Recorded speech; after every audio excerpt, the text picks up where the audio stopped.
There's no doubt that slavery is one of, if not the darkest part of America's history. Shockingly, against all odds at the time, all of America raw from the Civil War, 5 individuals were able to enter the world as recently freed people and overcome staggering social and legal barriers to find stunning financial success much sooner than anyone could have ever expected. Welcome back to Facts Fanatics. We are dedicated to bringing you the most shocking and downright unbelievable real-life incidents that stunned the world. After the Emancipation Proclamation and 2 more years of war, there were just over 4,000 millionaires in the US. Today we're going to look at 5 of them who became the first former slave millionaires. Each has their own unique story of grit, heart, and fearless determination, and each had a unique business model for financial success.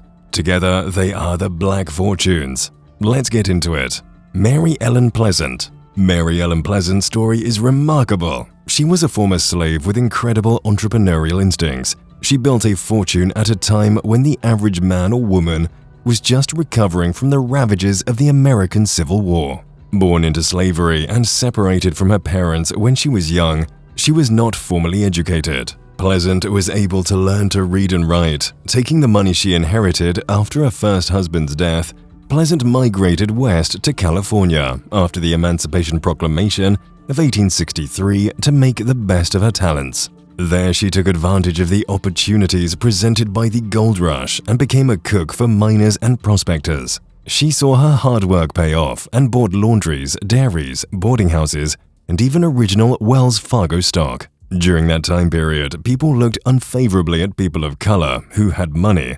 Many people were accused of stealing the money.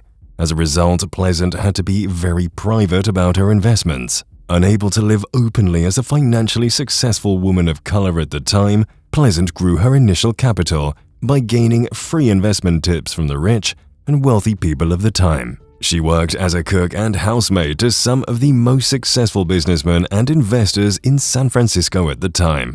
While working, she covertly waited to hear tips on investments from the people she worked for. Due to her ability to find opportunities, she designed and built a 30-room mansion in San Francisco. However, she placed the title in the name of her secret business partner and wealthy entrepreneur Thomas Bell. Pleasant arranged for the Bell family to live in the mansion while she posed as their housekeeper. All the while, she ran the family and financial affairs. At the time, this decision was good, but in hindsight, it was possibly one of the worst decisions she could have made. Pleasant saw her wealth skyrocket. She used her funds to become the most powerful black woman in Gold Rush era San Francisco. Not only did she try to raise her station in life, but she was also a social activist. She financed aid for other former slaves, providing housing, transportation, work, and food. One day, Pleasant chose to take a streetcar to her destination rather than walk. She didn't know it then, but that act changed American history forever. The streetcar workers refused to let her sit on the streetcar. As such, Pleasant sued 2 streetcar companies for racial discrimination and won.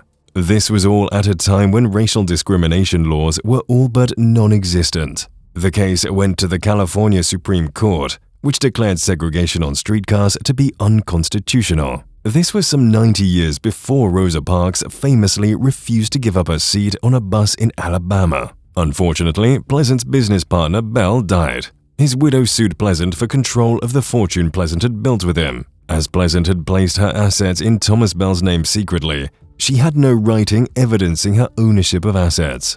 The trial resurrected decades-long rumors about Pleasant being Bell's mistress, that her boarding houses were brothels, and that she practiced voodoo. In the end, Pleasant was bankrupted by the legal battles. Though she died broke and in the care of friends, her legacy as a self-made millionaire in a man's world, literally on the heels of slavery, is remarkable.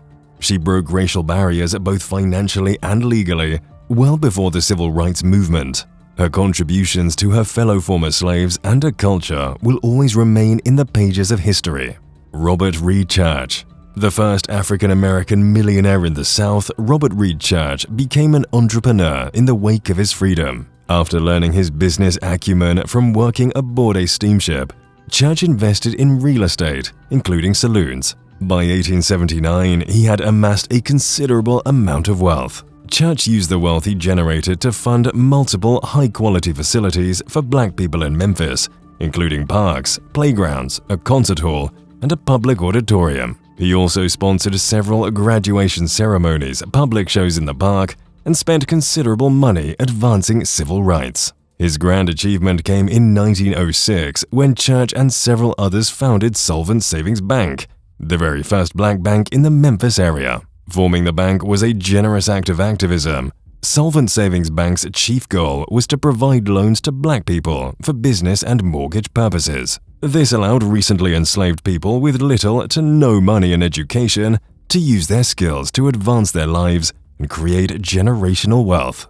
Today, black-owned banks in the US continue to invest in their communities. The Motley Fool reported that in 2022, black-owned One United Bank reinvests $69 of every $100 deposited back into the black community. Hannah Elias. Hannah Elias was born in 1865, the same year as the American Civil War ended, and the same year Abraham Lincoln was assassinated. It was a tumultuous time in America and the Elias family, where Hannah was one of 9 children born to a mixed-race family. From these humble beginnings, Elias would become a queen of New York real estate, but her rise wasn't easy or conventional. As a young woman, she was criminally charged for borrowing a gown without permission from her employer. This led Elias to a career as a sex worker in Manhattan. During her time in this career, she met John Platt, a glass factory owner. This meeting would prove pivotal in her life. Elias returned to Philadelphia, where Platt often visited her there. He gave her seed money to buy a boarding house. Her career in buying and running boarding houses thrived, and she became a millionaire in her own right a few years later. The exact value of her holdings became public knowledge in 1905 when Platt sued her twice, once in criminal court and again in civil court, claiming she had blackmailed him out of $685,385 in gifts and money during their intimate relationship over the years. The trials were true media frenzies. Despite the grim portrayal of Elias in the court of public opinion and with no education to rely upon, Elias was tenacious with her resources. She hired an attorney and defended her business accomplishments, winning both lawsuits.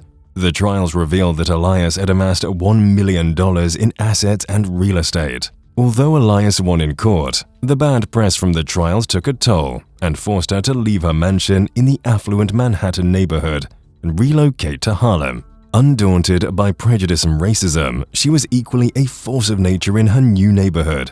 She successfully collaborated with real estate developer John Nail to turn Harlem into a safe zone for blacks to thrive. Annie Tambo Malone. Born in 1869 in Illinois to former slaves and the 10th of 11 children, Annie Malone was orphaned when her parents died unexpectedly. She overcame many challenges to become one of the first black women millionaires in US history. Malone was enthralled with hair care from an early age, and after falling in love with chemistry in high school, she began to develop her own personal hair care products. She created her own line of hair products, including straighteners, oils, and growth stimulant products targeted toward African American women. Malone sold her products door-to-door. Following her instincts, Malone capitalized on the fact that the world would come to visit St. Louis for the 1904 World's Fair, and so in 1902, she moved her operations to St. Louis. She was ready to launch her brand on a large scale. Using the trade name Poro, the World's Fair, and her direct sales techniques, she made Poro one of the largest black-owned businesses in St. Louis, Missouri. By 1924, Malone was a multimillionaire and driving a Rolls-Royce. Malone was a visionary and an advocate for black women's economic independence. She used her wealth to establish Poro College, a cosmetology school with a dormitory, a 500-seat auditorium, a retail center, and a manufacturing plant. This novel business campus was a social beacon for the black community, unlike anything else seen at the time. Although the stock market crash of 1929 and a troubled divorce reduced Malone's fortune, her business vision and savvy were matched only by her generous philanthropic nature, which included funding an orphanage for black children and donating to many schools and charities.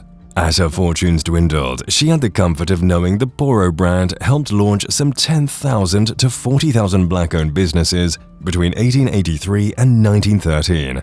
What a legacy! Madame C.J. Walker.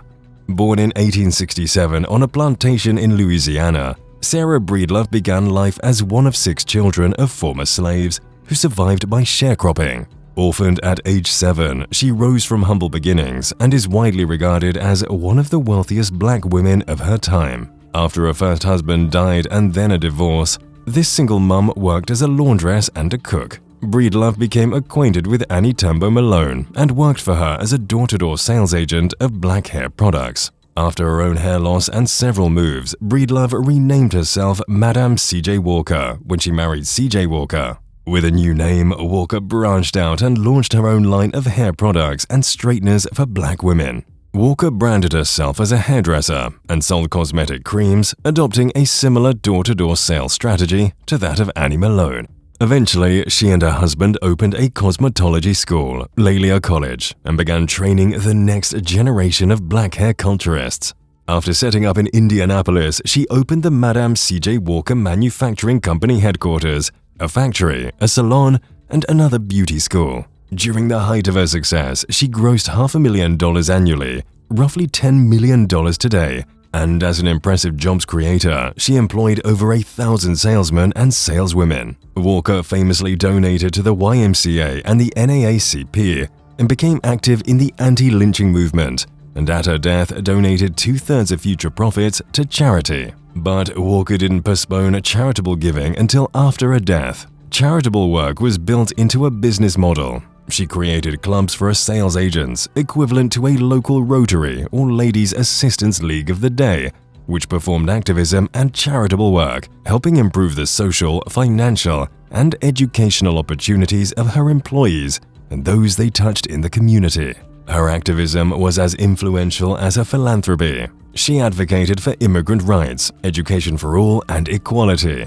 At the time, Walker sued a movie theater for charging blacks more than whites. Her lawsuit almost never happened due to laws at the time.